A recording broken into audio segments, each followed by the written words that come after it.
So I watched the first episode of the Kanye Netflix, and it's my favorite show ever. Just kidding. I tell you. Just kidding. And no, it's dude. I know the story so well, but just seeing it in that way is really cool. His mother is the best part in that whole thing, for sure. How much she's just this not only beacon of hope, but this like reset for him to know, oh, I am as confident as I am because, you know, his mother really pushed him, which is really cool. And then now that she's passed, and you see the Donda 2 release, it's just cool, you know. Yeah, I agree. I found it hilarious how much he was clowned as a producer rapper then, dude. Other dudes who are on the label who are absolute no names now are like, you're the best producer rapper in the game. He's like, dude, you make it sound like I'm the best female rapper when you say that. You know? Right. Well, and these guys are like nowhere to be even heard of. You gotta take it out. They're not trying to disrespect him. No, they're trying to build him up. They're trying to build him up, and he's taking offense to it because that's his choice to take offense to it. Yeah.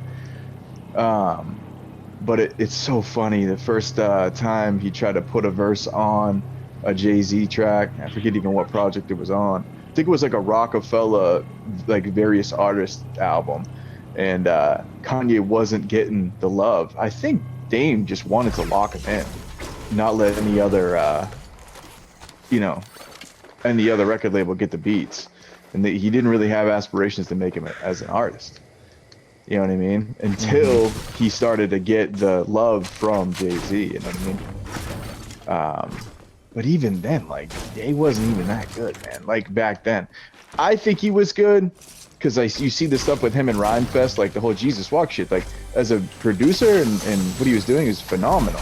Jesus Walk is amazing. It's phenomenal. You know what I mean? But when it comes to rapping, he's delusional. Kanye is delusional, thinking that he was anywhere close to somebody like a Beanie Siegel. Beanie blows him out of the water from a lyrical perspective, and like, you know, all of that. Mos, you know, you're in the same room as Mos Def, Jay-Z. These guys, like, there's no way. But you have to be some quarter crazy to, like, you know, think that. He's a genius. Oh, I just took a bunch of fall damage there. He's a genius that swims? Preoccupied looking at if I can reach the hole with the harpoon gun. Fell off the building. I find it hilarious that he goes to a conference. Have you watched this? I started watching it, but I wasn't able to like fully grasp the entire thing. So he goes back to Chicago at one point, in the midst of him living in New York, trying Isn't it just one episode out right now? No, it's two. I'm starting to watch the second one. The second one. Yeah, so I'm only talking about the first one. I mean, yeah, I'm trying to remember different parts of it, obviously. So he goes to like a music conference in Chicago when they put him as like a panelist for like a conversation or something like that. So he's invited to go. You know, at this point, he's already produced like half of the Blueprint album. You know what I mean? He's gotten some, you know, acclaim to him. Goes back and he goes to this conference where he sees this dude like Doug Infinite, who used to put him under his wing when he was really young. His mother was his college professor. Head to it before the storm closes us out. All right, I'm listening though. This way somewhere. It's over here on my blue mark.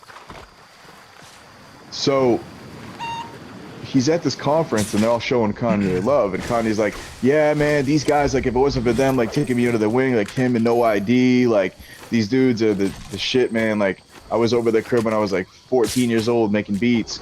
And then that night, they go to a radio station and play it. These dudes, Doug Infinite, go to a radio station and play a diss track. Someone's fighting the IO guards here. They went to a studio and played a diss track that they made for Kanye, like against Kanye. Kanye just saw him that day, and they were all like, you know, buddy, buddy. This IO guards left. One out of mats. Alright, they all dead? Yeah, good.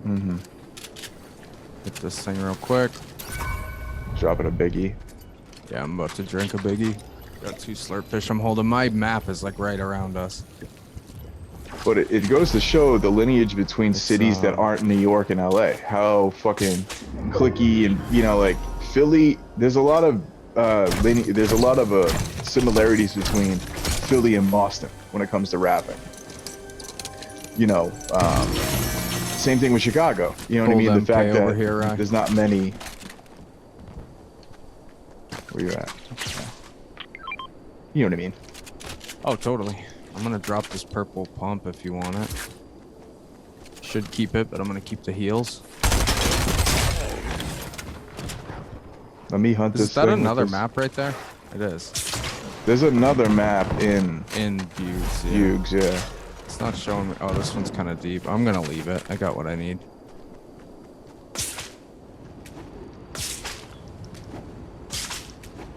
My game audio feels awfully quiet. What I'm getting at is Kanye isn't even big. He's barely known. There's a guy right here in a 4-wheeler messing around. And people are fucking, you know, making diss tracks about him. You know what I mean? Yeah, when was that? I mean, when does that documentary start? I forget. There's a guy pushing behind you. Broke the guy's shield behind you, hit him for 21 white. I think it was 21, something like that.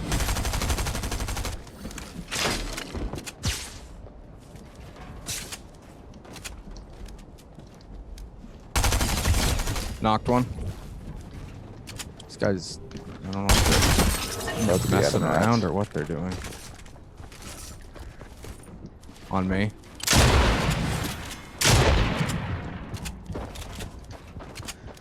Yeah, he's not like building, but I don't trust it still. He's going inside, it looks like.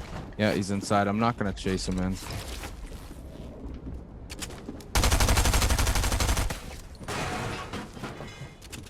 He's right under. Yeah, he's right here. Going to that door.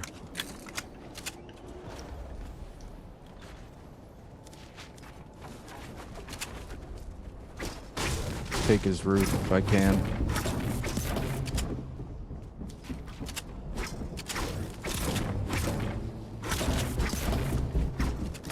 Trying to chase him out. Yeah, there we go.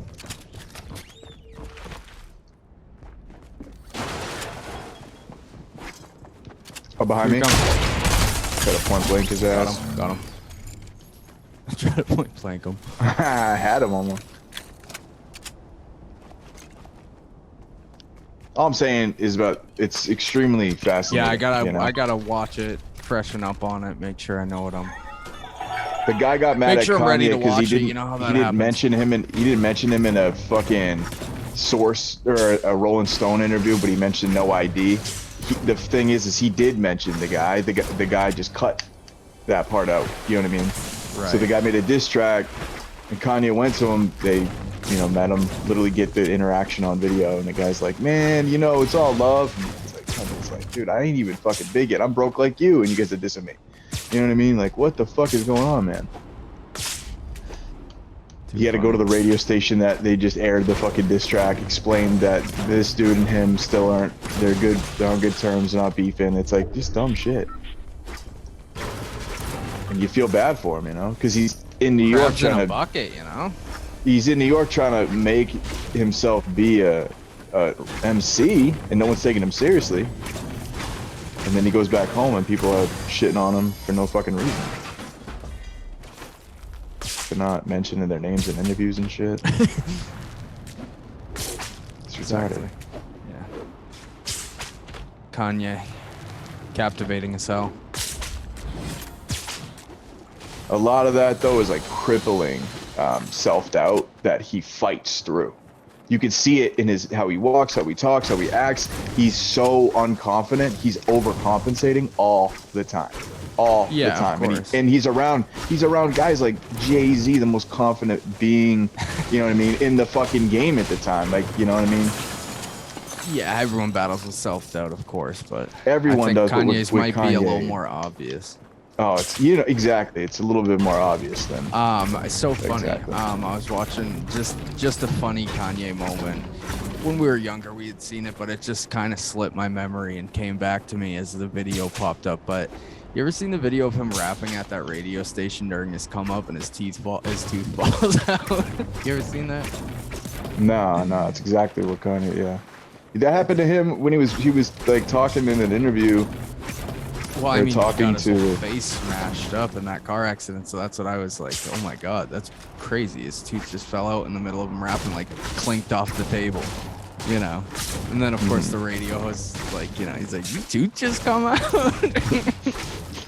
Dude, it's hilarious. You gotta peep it. Yeah. I mean, I don't know, man. Genius. It's funny because you look at that time period, it's like, ooh, some of it's kind of cringy for him to be the way he is. But now you look at it and you're like, well, it's cringy for all these motherfuckers to wear do-rags and hats and try to all be Jay-Z. It's like, go be yourself, man. Like, you know. I mean, dude, Kanye is always himself. I think that's why people like him. Because it's just, he's a loose cannon, you know. Yeah, but I'm just talking about in that specific time period, college dropout. I mean, the dude was trying to put, he was trying to put Jesus Walks in front of Scarface, to have Scarface drop a verse on Jesus Walks, because he knew it had heat to it and wanted to just get a famous rapper on it.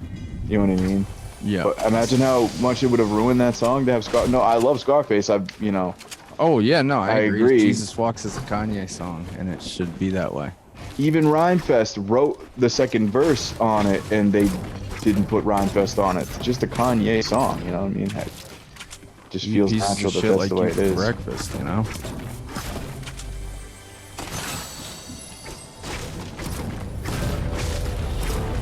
Kind of crazy. We haven't been pushed again since that last fight. Let me tell you about the time mac and cheese, I think. Let me tell you about the time I met Scarface at yeah, Jasky. Yeah. I forget the interaction though.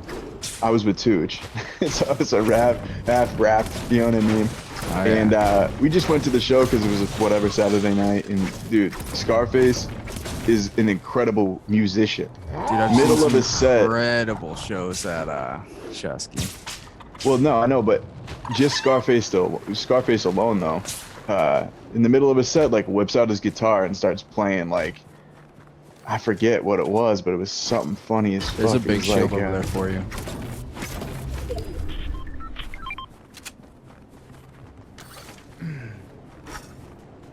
Starts playing like Dark Side of the Moon or something weird, something like Pink Floyd shit. It was wild. Is this ball? Oh, it's been opened. Let's see what's in it. Bunch of minis in it.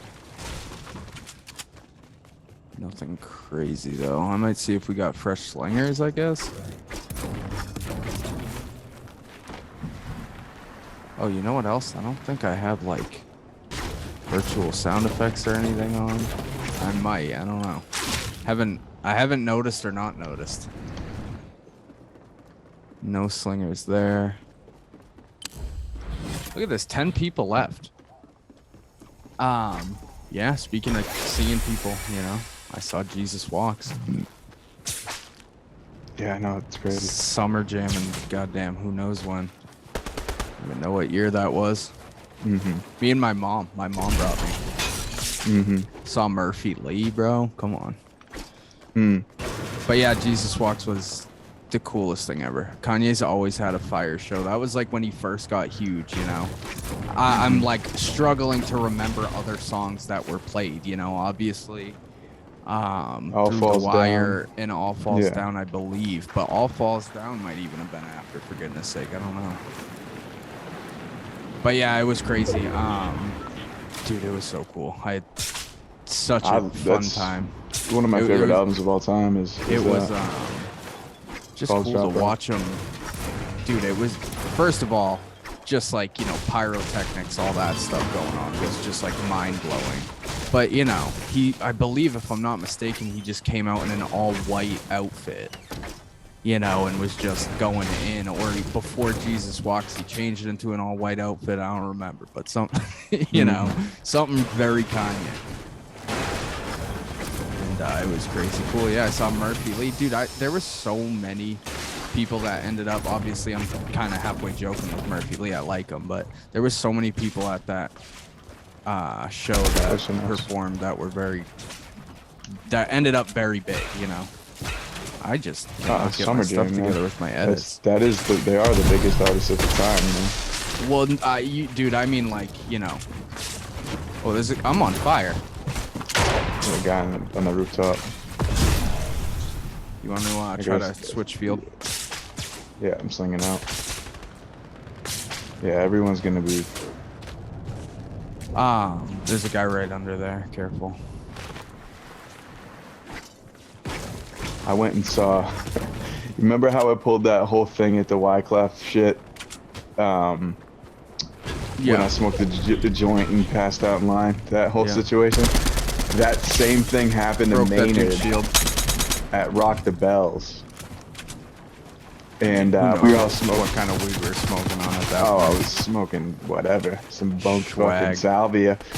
I don't know. Some K2. Who knows, right? I don't know, but it was just mad funny. I just remember like that happening where we all. Let's watch our heads. We got a lot of mountain behind us. Let's take. I think we got like a case of 40s, and smoked a couple joints, and then Jedi Mind came on, and then before Pharaoh Monch even got on stage, I think Chris was like almost sleeping on himself. Of course. You know, it's and then funny. Obviously Nas came out. And a lot of the crazy people, a lot of the shows I've been to, we performed at. Like that's the other cool part of it. Like seeing, there's a guy in a whip pulling up on us. Seeing all these guys live because I'm performing, you know, Royce and. Yep. Got guys slinging on us from over here. Actually, it looks like they're taking high ground. Broke that guy's shield. There's some nice little shots right there, boy. He's right here under us. Where I'm headed. I'm not gonna fully push him, but other guys are slinging towards us now. We're preoccupied. They're in here going towards the vault. He's trying to eat some, I think it was meat over there, trying to eat some meat. Jerking knot in this dude. Here's the truck again, gonna knock us down. He jumped out. This is such an odd way to play the game. What is going on here? He jumped out, jumped back in. It's gonna blow up and everyone's gonna be on fire. Another guy pushing up where I was fighting the guy in the red. Right here, Rye. On me. Ah, fuck, I just got laser from the...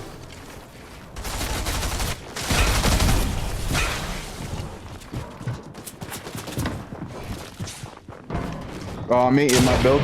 Oh, no. Ah. Alright, I gotta try to...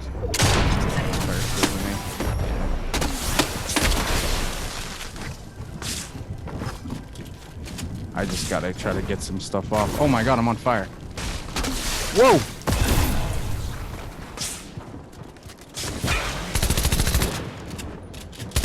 Yeah, these dudes are everywhere. Oh my goodness. How much part can I jump off these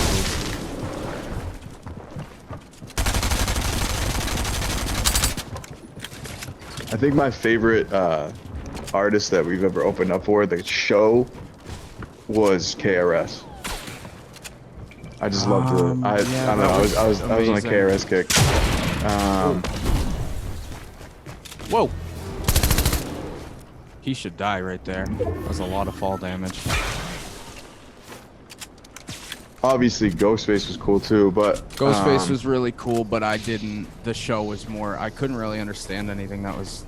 It was hard to hear him for me. At the Ghostface show, it was very muffled.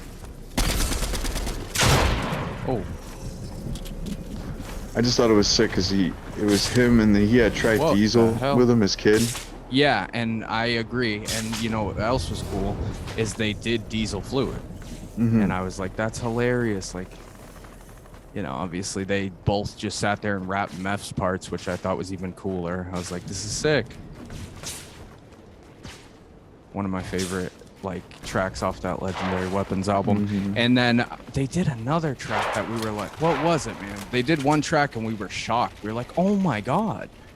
You know, you forget when you know, one thing that I've noticed about especially opening up to these people and paying attention and is that there are times when you go to these concerts and you forget like how many songs they can just put on and everyone in the crowd go, oh my God. Like, you know, it's like I'm a massive Wu-Tang fan. I might not be the biggest Ghostface fan ever, but at that show, every song they played, I was like, I know this, I know this, I know this, you know. I thought that was kind of sick. It's like when Monica brought me to, she didn't make me go. But, when I went to, oh goodness, my turn. Turn them back. This is not what I need to have happening right now.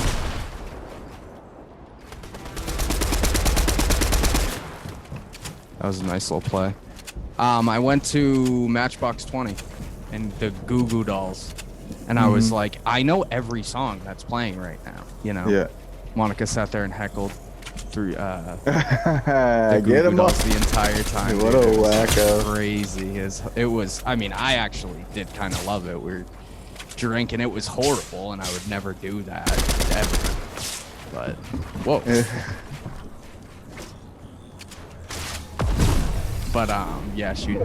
They kept, you know, dude, these bands have been touring for 20 years now, right? Like, whoa.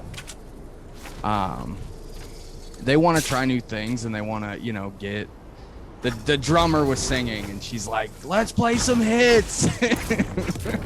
You know, it's like, well, I didn't come here to watch the drummer sing. And the funniest part is like, I agree with her, but it's like, you came here to do whatever they are gonna do. Whoa. Right.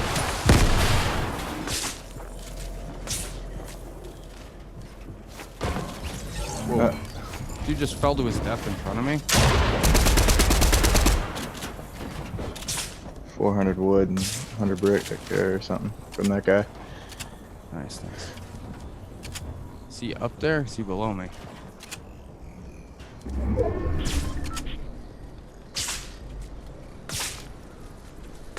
Oh, this is a wild one. Where are we ending up?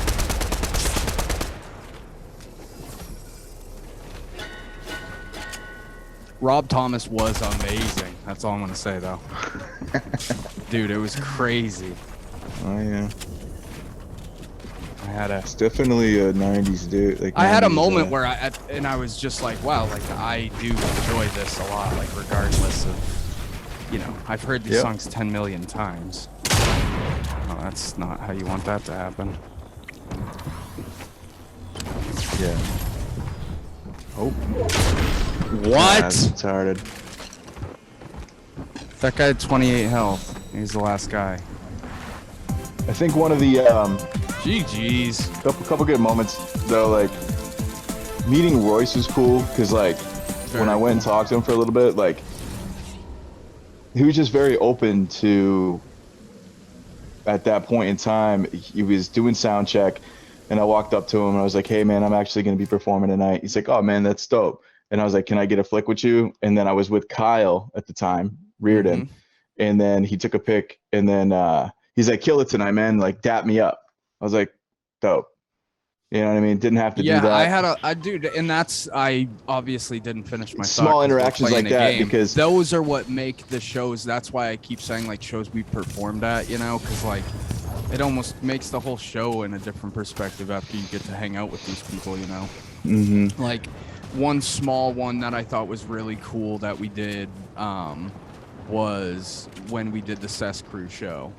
You know, these guys are signed to Tech, and I've heard a bunch of their music, you know, might not be the biggest fan of all of it, you know, just from a content standpoint. But like Godamus, I was listening to his album before that, and then his solo album that's like old, and then I bought a physical copy of it at the show and loved it. But the point of it is that show was so fun, and it was so amazing for me because first of all, we went on and it was a packed house, and we did very well, and everyone enjoyed it, and you know, I got all the attention. I'm just joking, but we got a bunch of attention. It was cool. But as we're performing, I looked in the back corner of the venue and I see Gautam sitting there watching our set, you know, and I was like, oh, wow, this is cool. Like, you know, he's actually like, you know, and one of the first people when I went to the bar, I walk over to the bar, I go to order a drink after, you know, I get off stage, and he literally approached me and was like, good job, man, that was awesome. Like, you know, that was really so polished. Funny thing about that and show, I'll never and forget what he said. Keep me honest. He said that was really polished, and I was just like, that's one of the best compliments I can get right now. You know, like he heard every word we were saying. You know, it wasn't like muffled rapping. You know, it was like immediately I was like, all right, that was a good performance. Yeah. It was sick. You know, keep me honest here. I don't remember if we had that show booked or if Mike Wing had that. Mike Wing had that show booked. We swapped shows. Swapped Odd Future. That's like another cool piece of the lore. Oh boy, that's another cool piece of the lore of the story is that like I'm a huge Odd Future fan. I did that for Mike Wing, more so. And you kidding me? Wing. You got a guy on you or what? What you got? No, I just shot the stink fucking thing on me. Is there a guy below us? In the building. Do you have slingers? Yeah. I don't have a gun. All I have is this thing. I'm just in a bad spot here. I'm going back for now. I'm gonna go to the lake. You good? I'm going with you. But so Mike Wing hit us up and he's like, hey guys, and I agree somewhat with him for sure. He was like, he wanted the Odd Future show. He was an Odd Future He wouldn't have fared well at a strange music that's show. What he's like and he said, I think that you guys would be better off, you know, with the fan base at this show, and I would be better off with the Odd Future ones. Now, I didn't think either way. I had listened to Odd Future a bunch. Biggest Earl Sweatshirt fan you can you know, I love Earl Sweatshirt, you know. That original Earl album still, I know it sounds funny, but it's like, it's one of my favorite albums, you know. I love it. Kid was 16 years old and just killing it. If I'm trying to listen to someone just rap their ass off, I put that on, you know. And so we did trade them, but that was mainly for Mike. But it's just funny though, you go and do all these things in the store, how the stories get flipped around. So another changed. cool Mike story, real quick. I don't even years later, maybe a year or so later, fucking he gets another show at Shasky.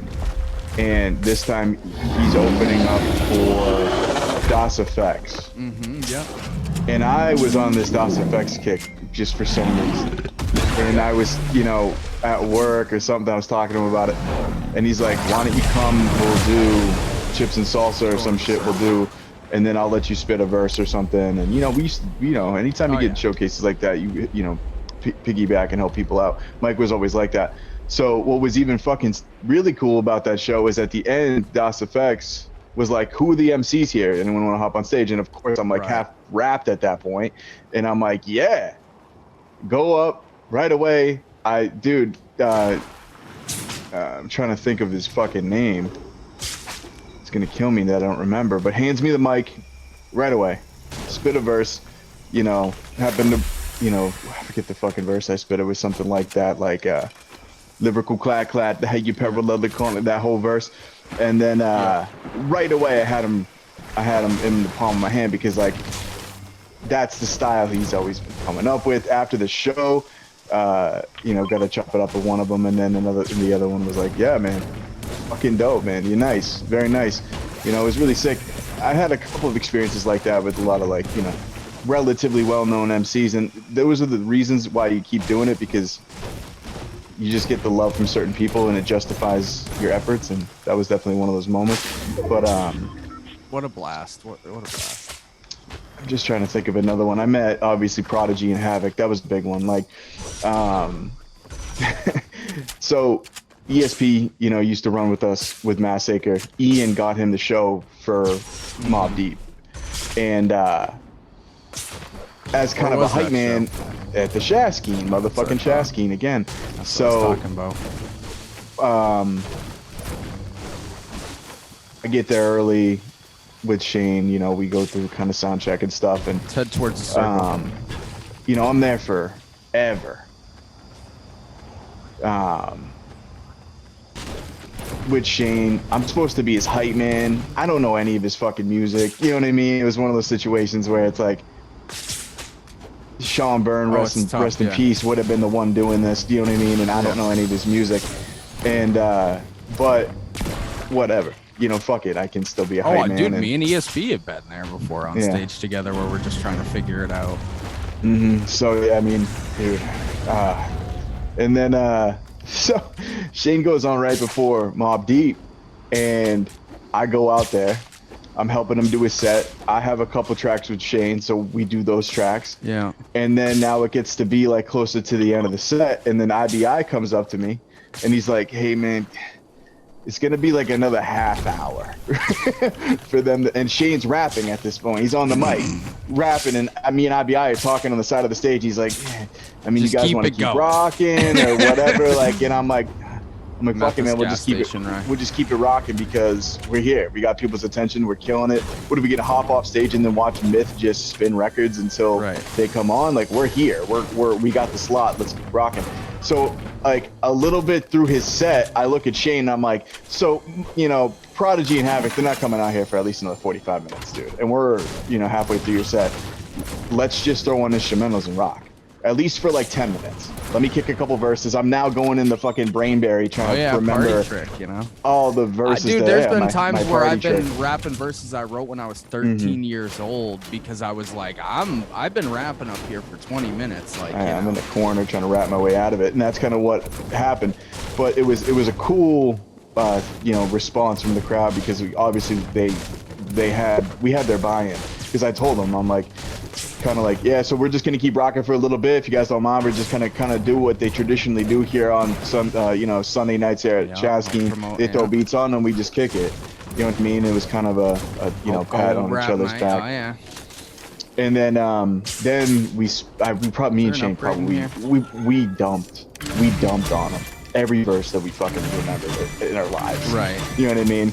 I'm sitting there spitting the craziest shit, and then you know, timing up early shit, like, just to get through. Oh, yeah. And then exactly finally, and like, I get like a head nod from like IBI, and then I'm like, all right, just wrap it up. And then I think he spit Lucky Luciano, and then we just closed it out. But we were on stage for probably close to 50 minutes rapping right before Mobb Deep.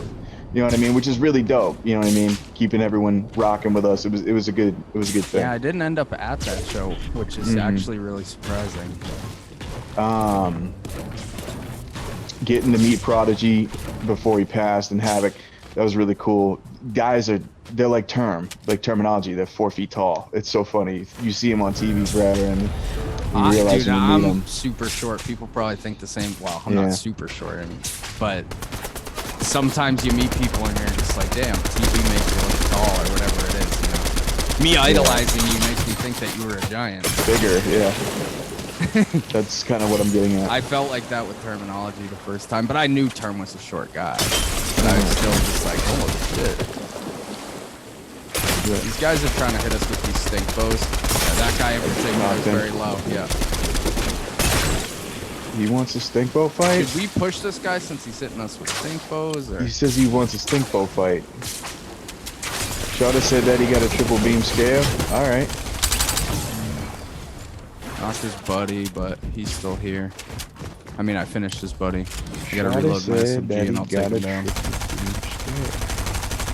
I just watched that the other day, dude. Me and Dan were talking about it while we were playing Diablo.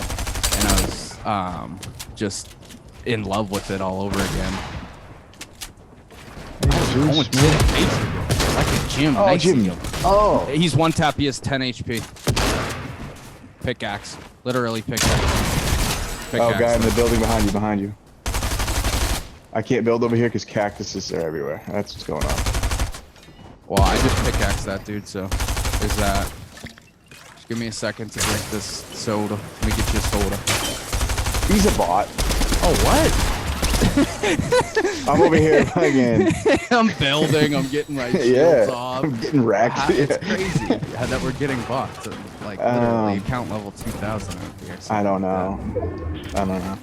I actually gotta keep this Juice thing. Man, dude, that whole Gucci Man, Juice Man, it's just so funny. Like, oh man, such great memories listening to that kind of music. I just, like we talk about all the time, like I love watching people do music like in their element, just a beat on in the background. They're out in public or whatever it might be. You know? Oh, another cool experience, quickly, just to go back to meeting people through doing the shows and stuff, was when I got a chance to chop it up with Scarface at the end. So yeah, me and Tooch were obviously buzzing, drinking, getting on stage, and he's grabbing people's cameras and taking selfies with them. So he grabbed my camera and took a selfie, and Tucci, I think, copped like a Face Mob shirt or something, and he signed it. And then the dude from Digital Underground was there, obviously. I'm trying to remember. I don't remember his name. I'm trying to think, but it wasn't obviously Shock G. It was the other cat. I forget his name. See, that's the worst part about this shit is you meet so many people and you just forget. Yeah, exactly. But I remember, because I typically, when I get a moment with people like that, I try to like, try to be as personable as I can, as quick as I can, and try to like say, hey, when I was a kid, like this was like, it's not trying to be fucking dick riding or anything, but just try to make the interaction as cool as it can be for giving both people parties. Their flowers. Yeah, giving people their flowers, exactly. So I mentioned something. I'm like, obviously rest in peace, Pac. Knowing that him and Tupac were so close. And then he's like, yeah, man, I appreciate that. This dude, here's such and such from Digital Underground here. The dude who fucking, discovered Pac. You know what I mean? And it was just kind of a cool interaction. It's kind of things like that when people pass away. I get that all the time from people, like, rest in peace, Jazzscapes. It's like, oh, wow, thank you. You know what I mean? Yeah, no, totally. I remember actually talking to you about the Scarface thing, and he was like very, very, I don't know, I don't want to say touched, but he was Everyone very says cool rest in with peace, the Pac, fact but when you get to have a conversation about it, it's different. And then 33 White knocked one. There's another team shooting at them though. See this guy? I'm separated from you. I gotta get to you. Yeah, shit. Finished one. Guy on me. Ooh, I'm dead. Whoa, maybe not, maybe not. Him shooting me back was probably a good thing. Yeah. Oh, dang. Banana. Yeah, banana. Damn. But so that was cool. I also, first time like we were ever doing shows, literally like one of our first shows we ever did was we opened up a term and I'm trying to think. Buddha Monk from WU-TANG. They had a bunch of the Killer Army people there. Yeah. Wu. And I remember vividly seeing the Rock the Bells documentary. Dude, you saw me sling on the wall. Oh, the worst. I'm the worst. I'm the worst. Jeez. I went up to Buddha Monk and because I vividly remember when they did the Rock the Bells documentary movie. It was like they pretty much captured two shows, the New York show and the LA show. What show is this we're talking about? The documentary, it's the Rock the Bells documentary. No, and but it was you were the guy, at somewhere? It was when we opened up for Term, our first show. Gotcha. It was like one of our first shows we ever done. It was in Worcester. It was at like the Raven. It was like a billiards club. The one-handed some dude bandit. got stabbed or some shit. One-handed bandit, right? Yes, one-handed bandit. What's his name? What's his that's his name, obviously, but I forget, dude. You're talking fucking how many years ago? 10. I don't even remember, bro. Yeah, at least 10.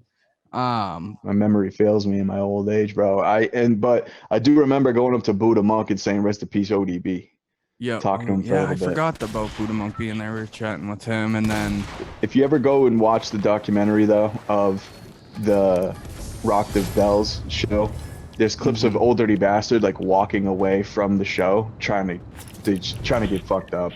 Wu-Tang's on stage and he's walking, the other direction across the parking lot. The whole time, Buddha Monk's job is to wrangle Old Dirty.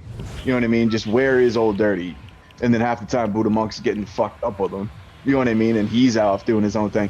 Literally, there was a scene where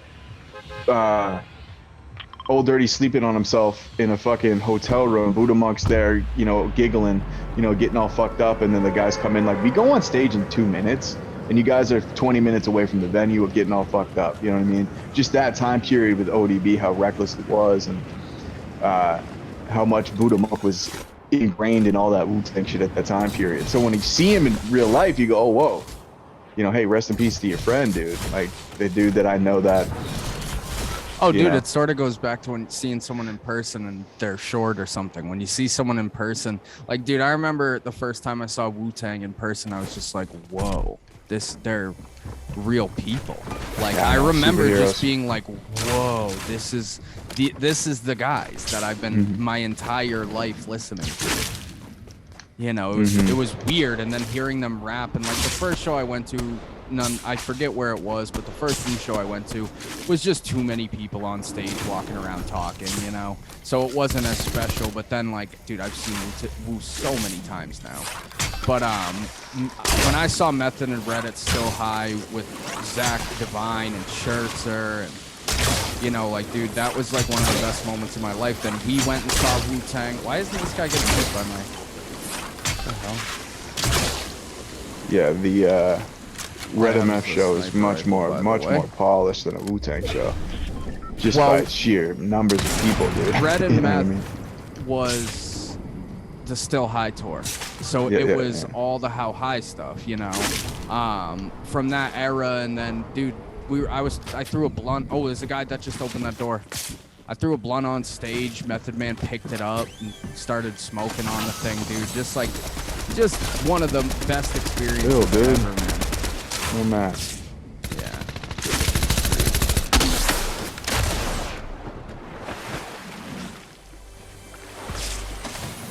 What else happened at that? Oh, I just got ghost tapped with a bow.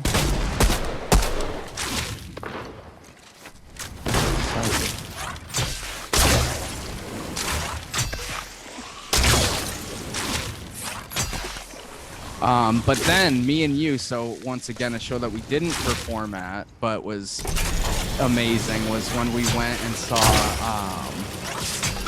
Wu-Tang. At the Wilbur, And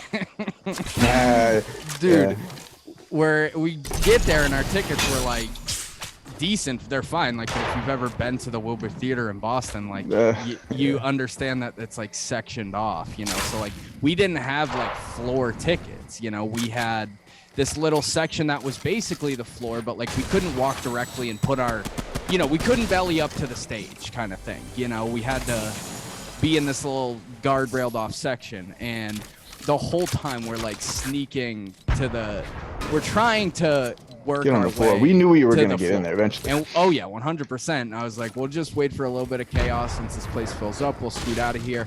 We tried it one time, and the guy was like, guys, I can't let you go. I get it though, you know. And then we were like, oh man, like, so then we just kind of started, you know, waiting. We're like, eventually we'll get up there. Like we'll get to the stage and it'll be all good. And as this whole thing is going on, we're just literally just sitting there waiting, you know, waiting for Wu-Tang to come on. I think there was like only one opener, which was kind of weird, so it was like super quiet. And if there even was one, I don't even remember. Yeah, I don't either. And then like there's a DJ. All of a sudden, this chick that's in our section next to us just passes out and starts having like a seizure or something, like, you know, kibbying out. Horrible. And as this whole thing's going on, we're like, this is our chance. Yeah. So we went up to dude. No, we went up to dude. While it was happening, the guy started chatting with us, right? Right at the beginning, this same guy told us we couldn't go anywhere, but he was like, oh, nice. Yeah, so the guy, I vaguely remember going up to the guy. You know? Then as the chick passed out, it was the same security guard in our section, you know, and as it was all happening, we were like, you know, I make a joke every time I tell the story. We're like holding people back, you know, and like being extra helpful, all in hopes that this guy just like is cool about us, we absolutely were like just being as helpful as we could. I was holding people back, and I was like, hold on, we were the ones. Here's actually this bitch pulled a me at a show. We were the ones. Now I remember what happened specifically. Yeah. We were the ones that called the guy over because she passed out. Yes. And and she was right next to us, like slumped against a railing, dude. Like it was actually kind of freaky. You know, she ended up being totally fine, but as this whole thing was going on, we're being helpful and I'm holding people back, and you know, just being a great guy, you know. And suddenly there was, remember, there was like the red ropes like separating our section from the floor. Oops. And we kind of struck up a brief conversation, got the guy's attention so we could help this chick. And all of a sudden the conversation with the guy kind of dies. We're helping out. He's helping out. We're standing there. And he looks at us and he just kind of makes eye contact with one of us. I forget. Ooh, I'm getting shot at. Right on that hill.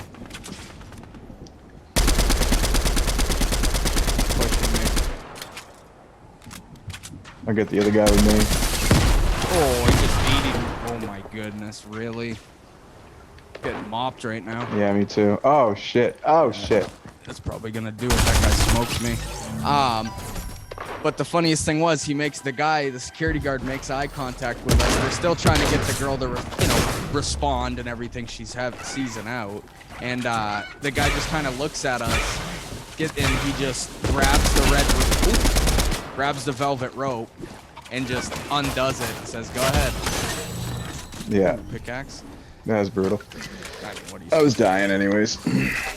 The guy just pulls back the velvet rope and says, go ahead, guys.